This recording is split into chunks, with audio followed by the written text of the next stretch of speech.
Sounds noisy down here. Good morning, everybody. In case I forget, the pilgrimage is starting Ash Wednesday, but today there's already an introductory talk, and also tomorrow. And at least the YouTube is going to be available to you at 8 a.m. this morning with an introductory talk. If you want to see the real place where it happened, I can show you where the introductory talk was prepared. And you will be an insider with insider knowledge.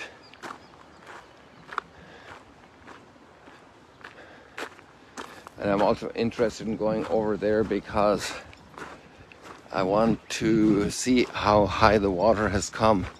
Although it will be harder to judge since it's wavier this morning, and you would need to have a fixed level. Who's that over there? I'm trying to think. It's not my sister, so I don't think it's Kathleen. Who knows who it is? So you can see here it's a little bit more active. But the first step is almost covered. It was about an inch short yesterday afternoon, about 4 or 5 o'clock. So an inch and a half short. So I presume that if the water was calm, well, who knows?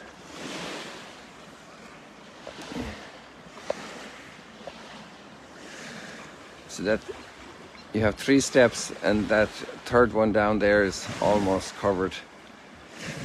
But obviously it's not completely because the water does go down below it.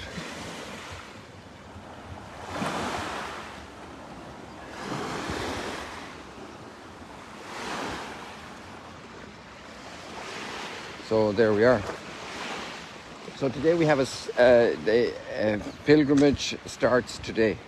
The pilgrimage introductions today, this morning at 8 o'clock, and also tomorrow there's an introductory talk, and then it really gets going on Ash Wednesday.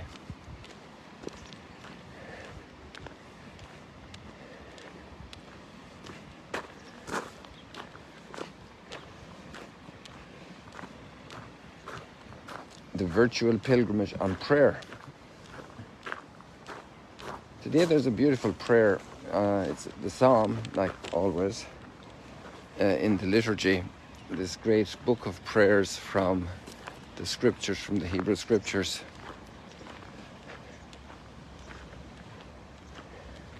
That is so striking because of some of the verses in it that will take you by surprise. Maybe you have looked at it already. It's from Psalm 119, which is very long. In fact, the Hebrew version of that psalm has, I think that's Kathleen, is it? The Hebrew version of this psalm has verses that all start with a different letter. Each verse, every line of it starts with one letter. And so it's like the whole alphabet as a letter for each section. It is Kathleen. And she obviously wasn't aware of me here. Kathleen, today is the big day. No, they couldn't hear you there yet because of the noise. So yes, there's it was wind today, so it's hard to hear. There's 2 wonderful things happening today. The most important of the unimportant is that the Kansas City Chiefs won the Super Bowl. Yes, I did watch the game. It was great. Oh, I'm sorry for your troubles because... And then, of course, the second half is we have our introductory talk beginning for our Lenten virtual pilgrimage of prayer. And so we all want to pray better this Lent. And so I invite you to join us on Magdala.org. You can register or just find the introductory talk with Father Eamon and I on YouTube and Facebook.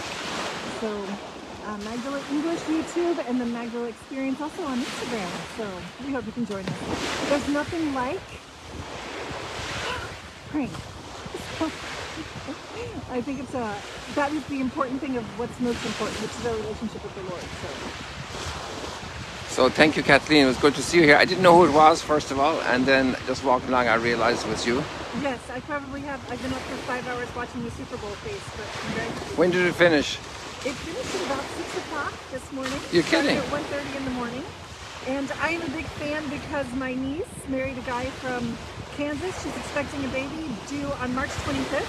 And so we have a new little Chiefs fan coming along, as well as a Broncos fan, because we're Broncos fans from DNA. So, but again, the most important thing is that they're all very, very strong followers of the Lord. They love Christ Jesus, and they're also looking forward to growing in prayer, listening to the Lord, letting Him fill us with life, and fill them with life during this Lent. So I hope you can join us. We'll be going to Jerusalem. God bless you. Thank you, Kathleen. So that's why Kathleen is there at this hour of the morning. She just finished the Super Bowl. Isn't that crazy? I don't have that kind of dedication for Super Bowls and football. But obviously, if you were raised in America and you were a Broncos fan, because she's from the Colorado area, we can understand these weaknesses. Well, congratulations to all the people in America who enjoyed their football and around the world who were watching it.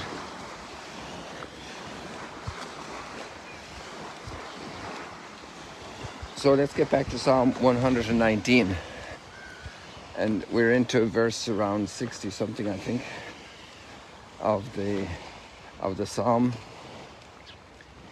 And it says, "Be kind to me, Lord, and I shall live." It's a beautiful prayer. Be kind to me, Lord, and I shall live. But there's some really lines that give you something to chew on in this section of the psalm. Before I was afflicted. What does afflicted mean? It means that I suffered in some way. I was afflicted. Afflicted is a bit more than suffering. It's like really serious suffering.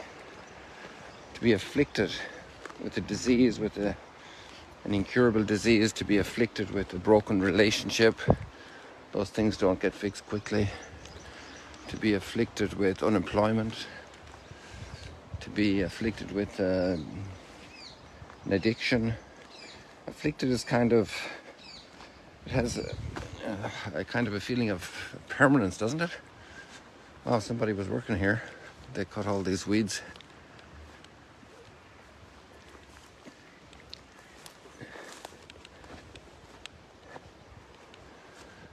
So it's opened up here a little bit more.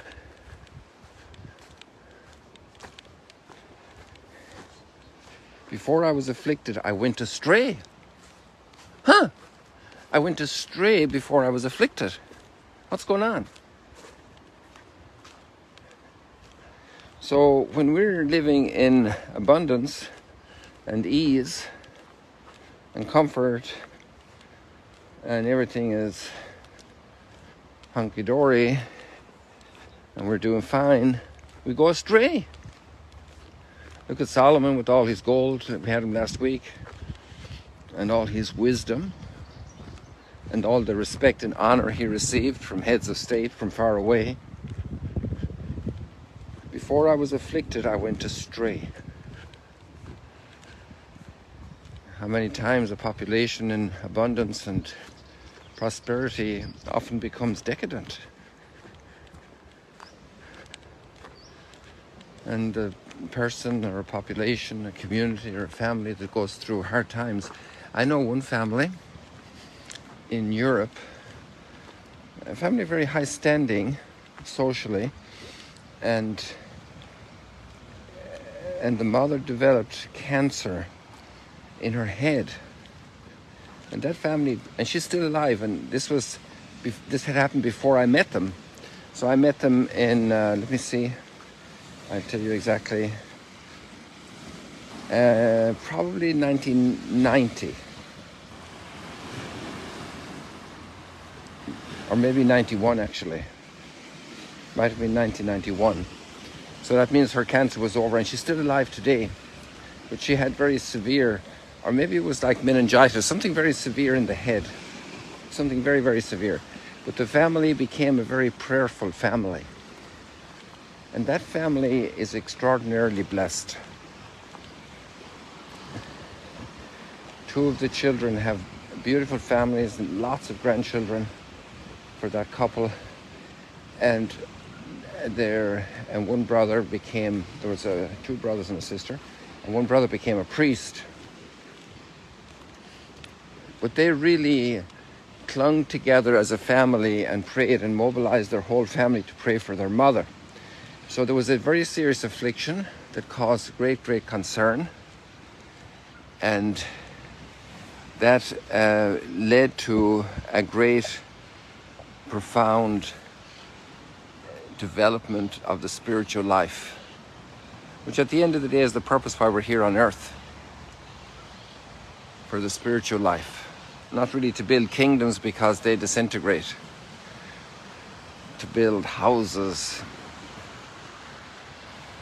to build properties, to build investments. Why are we here? Why are we here? Before I was afflicted, I went astray. Isn't there an awful lot in that? I found this portion of the psalm to be very, very filled with wisdom.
I must personally tell you guys that I actually have received a lot of blessings in moments of interior upset. Even these days, little things. Wow, look at this lady here. Quack, quack, quack, quack. Quack, quack, quack. I wonder if she's towards the end of her tether. Quack, quack, quack, quack, quack, quack. You're okay, lady. We won't bother you.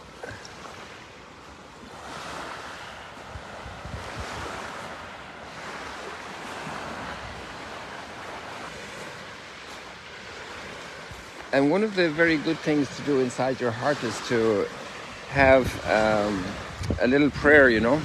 Lord, I won't think badly. I won't interpret negatively. Something that can happen. I will accept it. I know you will straighten things out. Before I was afflicted, I went astray. But now I hold to your promise. And then there's another line here that's very strong. Wow. It is good for me that I have been afflicted. It is good for me that I have been afflicted.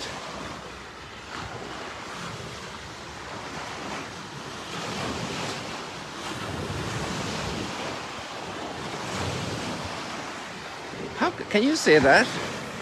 Can you say that with conviction? And I can say that with conviction. I personally can. Thanks be to God. It is good for me that I have been afflicted, that I may learn your statutes. God is love, an extraordinary love. an ever-patient love. In order to become godlike more and more, this seems to be the path for us people, as much as we don't like it. It is good for me that I have been afflicted. The law of your mouth is more precious to me than thousands of gold and silver pieces. Well, I mean, if you got 1,000 gold coins as a present, how would you like that? But the law of your mouth is to me more precious than thousands of gold and silver pieces. Can you really say that?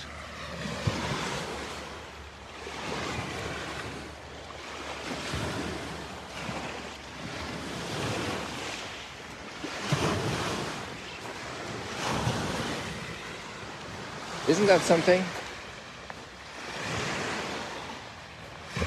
Wow, there's even another one. Hold on, watch this one.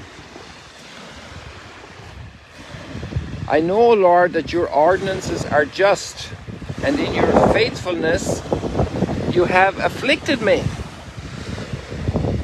In your faithfulness you have afflicted me.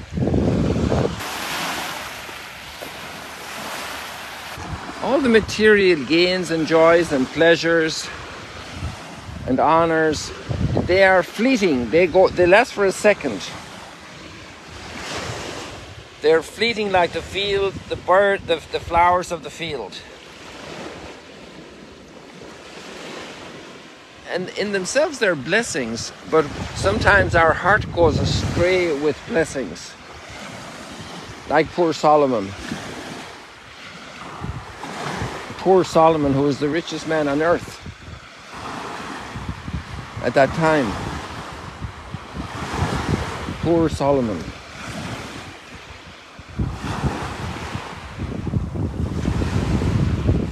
So I think there's a lot to chew on there, and that's the backdrop, if you will, for the letter of St. James. Today we, in the 7th week of Ordinary Time, after all these weeks reading about the judges and the kings, now we switch over to the New Testament, but that's only going to last for 2 days because now Lent will interrupt the cycle of ordinary readings, and then during Lent we will have readings selected according to themes, not according to a continuous reading of the books of the Old and New Testament. So there'll be selected for prayer, for penance, for almsgiving and so forth. There'll be a different arrangement of readings. But there we have James today as our first reading. And then we have, and he's talking about the blessing of trials. So basically it's coming from that psalm. Let me read what he says here. Consider it all joy. Wow. Consider it all joy, my brothers and sisters, when you encounter various trials. For you know that the testing of your faith produces perseverance. And let the perseverance be perfect, so that you may be perfect and complete, lacking in nothing. To be generous in front of the testing of God. That's just a great, great, great principle for spiritual life. People, we leave it like that for today. I wish you many, many blessings. See you later, alligators. Look how green it is up there. Isn't that beautiful?